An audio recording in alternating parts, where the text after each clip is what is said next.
Au nom du Père et du Fils et du Saint-Esprit. Amen. Samedi le 24 août 2024. La méditation de la parole de Dieu du jour, notre parole de vie que nous partageons. La première lecture est tirée du livre de l'Apocalypse de Saint Jean, chapitre 21, versets 9b à 14.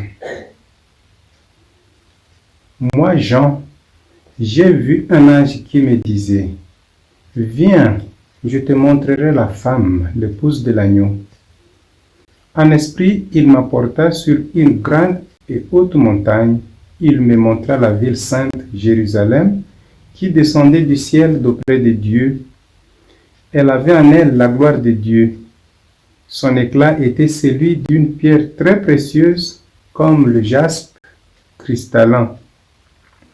Elle avait une grande et haute muraille avec 12 portes, et sur ces portes, 12 anges. Des noms y étaient inscrits, ceux des 12 tribus des fils d'Israël. Il y avait 3 portes à l'Orient, 3 au nord, 3 au midi et 3 à l'Occident. La muraille de la ville reposait sur 12 fondations portant les 12 noms des 12 apôtres de l'agneau. Parole du Seigneur, nous rendons grâce à Dieu. Psaume 144. Que tes fidèles, Seigneur, disent la gloire de ton règne. Que tes œuvres, Seigneur, te rendent grâce et que tes fidèles te bénissent. Ils diront la gloire de ton règne, ils parleront de tes exploits. Que tes fidèles, Seigneur, disent la gloire de ton règne. Ils annonceront aux hommes tes exploits, la gloire et l'éclat de ton règne. Ton règne, un règne éternel, ton empire pour les âges des âges. Que tes fidèles, Seigneur, disent la gloire de ton règne. Le Seigneur est juste en toutes ses voies, fidèle en tout ce qu'il fait. Il est proche de ceux qui l'invoquent, de tous ceux qui l'invoquent en vérité. Que tes fidèles, Seigneur, disent la gloire de ton règne. Évangile de Jésus-Christ selon Saint Jean, chapitre 1er, versets 40 à 51, 45 à 51. En ce temps-là, Philippe trouve Nathanaël et lui dit, « Celui dont il est écrit dans la loi de Moïse et chez les prophètes, nous l'avons trouvé. C'est Jésus, fils de Joseph de Nazareth. » Nathanaël répliqua, « De Nazareth peut-il sortir quelque chose de bon? » Philippe répond, « Viens et vois. » Lorsque Jésus voit Nathanaël venir à lui, il déclare à son sujet, « Voici vraiment un Israélite. Il n'y a pas de ruse en lui. » Nathanaël lui demande, « D'où me connais-tu? » Jésus lui répond, « Avant que Philippe t'appelle, quand tu étais sous le figuier, je t'ai vu. » Nathanaël lui dit, « Rabbi, c'est toi le Fils de Dieu, c'est toi le roi d'Israël. » Jésus répond, « Je te dis que je t'ai vu sous le figuier, et c'est pour cela que tu crois. Tu verras des choses plus grandes encore. » Et il ajouta, « Amen, amen, je vous l'ai dit, vous verrez le ciel ouvert et les anges de Dieu monter et descendre au-dessus du Fils de l'homme. » Acclamons la parole de Dieu. Louange à toi, Seigneur Jésus. Viens et vois. Tel est le titre de notre méditation de ce matin. Viens et vois. Il faut partager la grâce de rencontrer Jésus. Aujourd'hui, Philippe nous donne une leçon juste en accompagnant Nathanaël jusqu'au maître.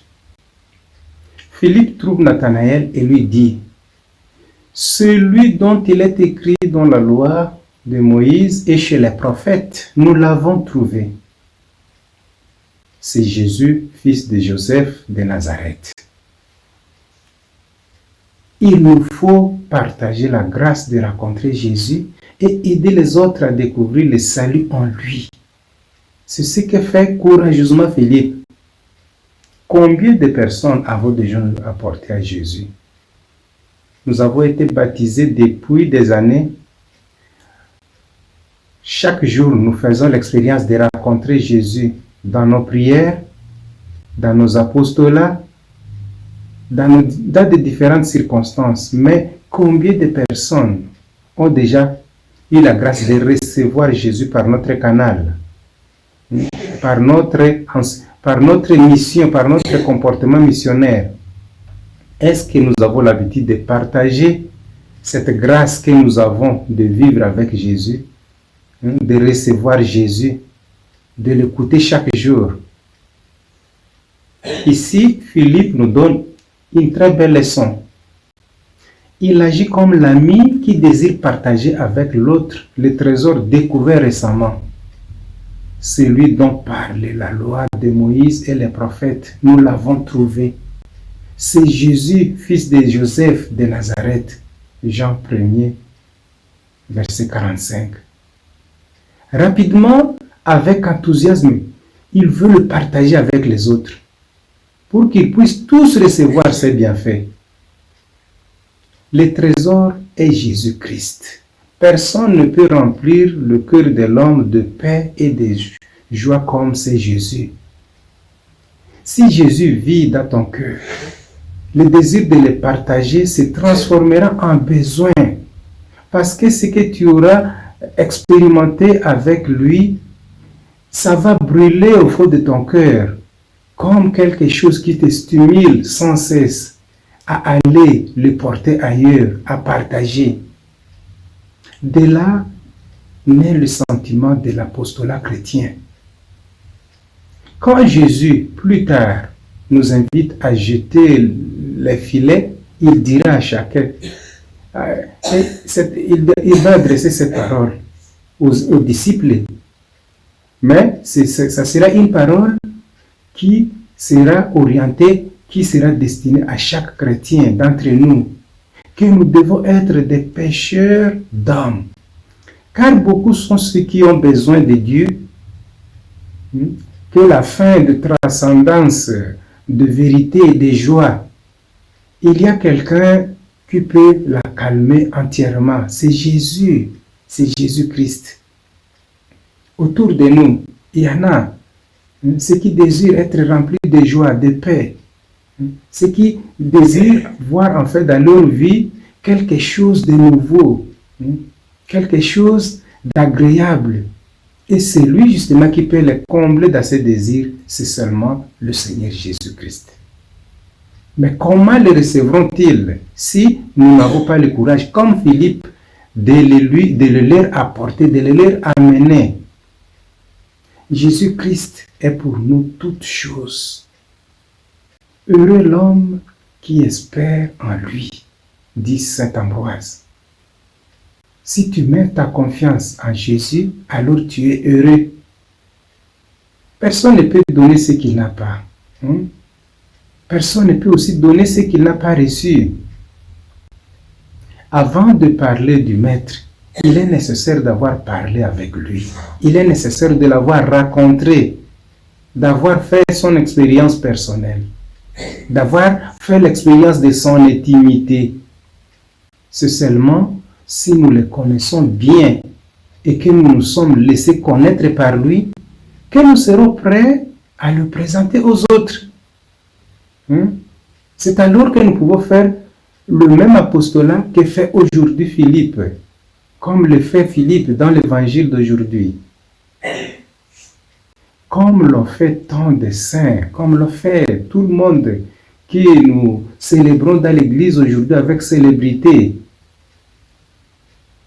C'est ce qu'ont fait les saints et les saintes tout au long de l'histoire.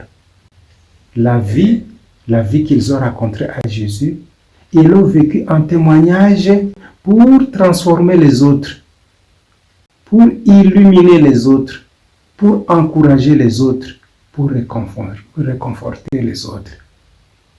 Est-ce que notre vie contient en elle-même quelque chose qui peut stimuler les autres à la fois, qui les encourage à venir rencontrer Jésus. Est-ce que le fait que nous nous rendons tous les jours à l'église, à la messe, à des prières, fait que naisse en nous quelque chose qui va stimuler les autres à venir emboîter les pas, à nous suivre, à venir découvrir les secrets que nous avons chaque fois que nous allons au rendez-vous avec Jésus? Est-ce qu'il y a quelque chose qui suscite en nous un goût d'embrasser notre foi? Entretenir ses relations avec Jésus, parler avec lui comme un ami parle à son ami, l'admettre avec une foi convaincante. Rabbi, c'est toi le Fils de Dieu, c'est toi le roi d'Israël. Jean 1, 49. Le recevoir souvent dans l'Eucharistie et le visiter fréquemment. Écoutez attentivement ses paroles de pardon, de tendresse, de consolation. Tout cela nous aidera à mieux le faire connaître et à le faire découvrir, à faire aussi découvrir sa joie, la joie qu'il apporte à notre vie, la joie qu'il apporte dans notre être, la paix dont il nous comble, que nous éprouvons quand d'autres les connaissent, la joie que nous pouvons découvrir quand nous l'apportons aux autres et qu'enfin nous voyons que les autres sont en train de les découvrir et aussi de l'aimer autant que nous-mêmes nous l'avons aimé. La question d'étonnement qu'aimait Nathanaël retient notre attention. Comment me connais-tu? Oui, Jésus voit au-delà des apparences. Il voit au cœur, au profond, au plus profond du cœur. Cela, nous l'oublions souvent. Nous essayons de manœuvrer avec Dieu comme nous manœuvrons avec les hommes.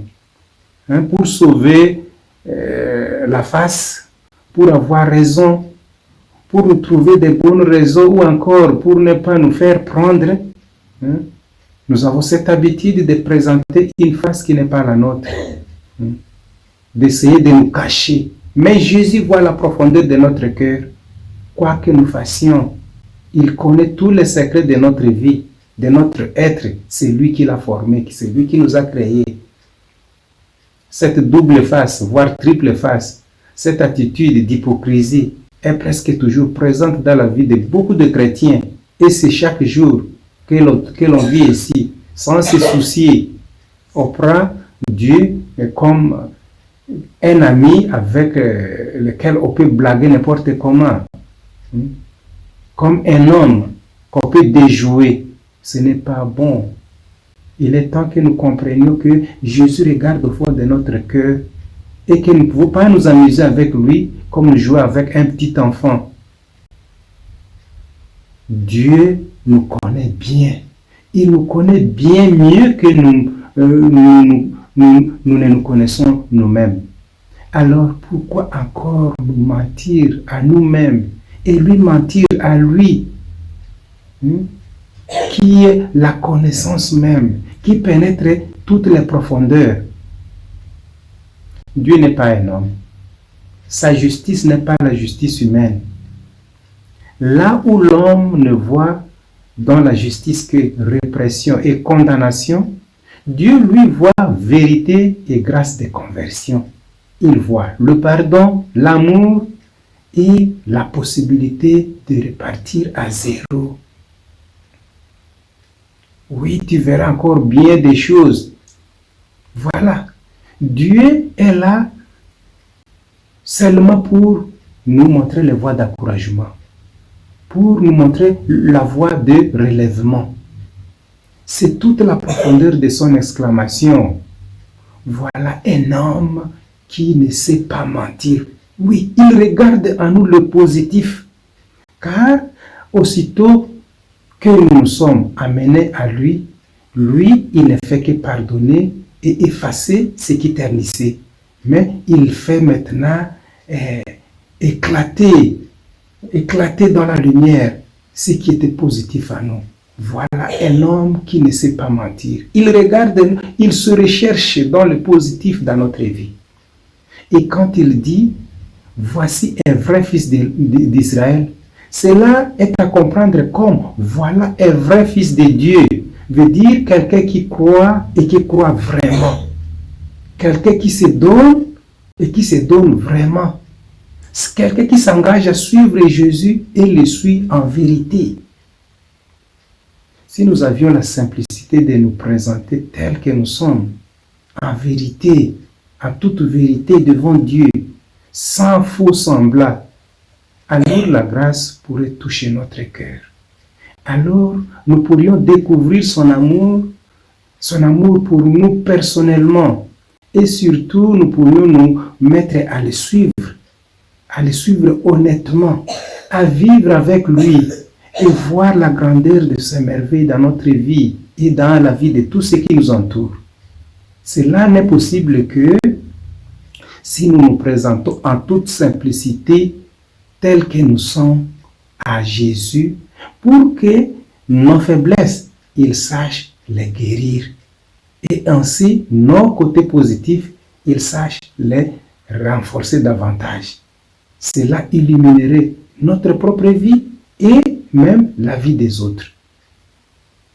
Mais avons-nous cette simplicité de vérité au fond du cœur? Sommes-nous prêts à nous laisser regarder tels que nous sommes par le Christ? Sommes-nous prêts à nous laisser accueillir et aimer par lui tels que nous sommes dans les conditions où nous nous trouvons? Avec tous nos bagages, tout ce qui nous rend indignes peut-être devant lui, est-ce que nous sommes prêts à nous présenter tels que nous sommes? Tout le mystère de la grâce de Dieu se trouve à ce point de vérité et de confiance. Oui, Dieu est toujours compatissant, plein d'amour, et ses grâces n'ont pas de limites. Ce qui peut nous aider à découvrir et bénéficier de ces grâces, c'est justement un esprit de confiance, un effort de nous étendre et d'étaler notre vie dans la vérité devant Dieu. Présente-toi à Jésus tel que tu es. Présentons-nous à Jésus tel que nous sommes, pour qu'il sache nous façonner à son image et pour qu'il sache faire rayonner l'éclat de notre véritable humanité. Tout le mystère de la grâce de Dieu se trouve à ce point de vérité et de confiance. C'est la porte qui nous ouvre aux merveilles de Dieu, au cœur même de ce monde, au cœur de notre propre vie. Par ailleurs, l'homme n'a pas sa finalité en ce monde. Il est appelé à vivre éternellement avec Dieu dans son royaume. Là où sont les âmes des justes, là où sont tous les esprits du bien, c'est là que nous sommes appelés à vivre éternellement. Le royaume de Dieu est un monde vivant, non pas un monde béat et inerte. C'est un monde dynamique. Nous recevons Jésus pour l'amener ailleurs. Et il doit y avoir sans cesse ce mouvement. Chaque fois venir recueillir auprès de lui et apporter aux autres. Voilà. Et de ce fait, stimuler les autres, les attirer vers Jésus. Voilà. Nous devons réaliser ce dynamisme dans notre vie chrétienne. C'est ce que nous montre cette parole de l'évangile d'aujourd'hui, les comportements de Philippe par rapport à sa relation, à son amour envers Nathanaël. Être juste ici-bas nous conduit à ce royaume céleste. Ce royaume où nous verrons les anges vivre leur amour de Dieu et des âmes. Qui peut savoir ici-bas toutes les merveilles de Dieu? Le peu que nous en savons, cela nous dépasse déjà tellement. Alors, rendons gloire à Dieu pour toute sa création, visible et invisible. Ayons le courage d'apporter ce témoignage toujours que Jésus est présent dans notre histoire et qu'il est là pour notre salut. Aujourd'hui, n'hésitons pas à amener Jésus à tous nos frères et sœurs, à tous ceux-là que nous allons rencontrer, afin que chaque être humain trouve la joie et la paix que le Fils de Dieu apporte dans sa vie, dans nos vies. Que le Seigneur nous bénisse et qu'il bénisse un nouveau jour. Au nom du Père et du Fils et du Saint-Esprit. Amen.